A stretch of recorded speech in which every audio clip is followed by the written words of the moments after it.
कहता कि मोट पैकेज न मिली।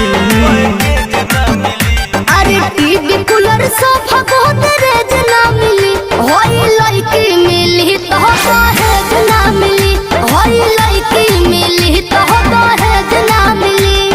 किनियो से माल डाल में ना मिली, होई लड़की मिली तो दहेज ना मिली, होई लड़की मिली तो दहेज ना मिली।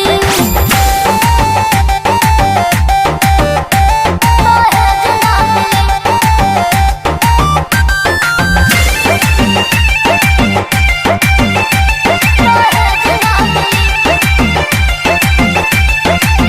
दूसरा से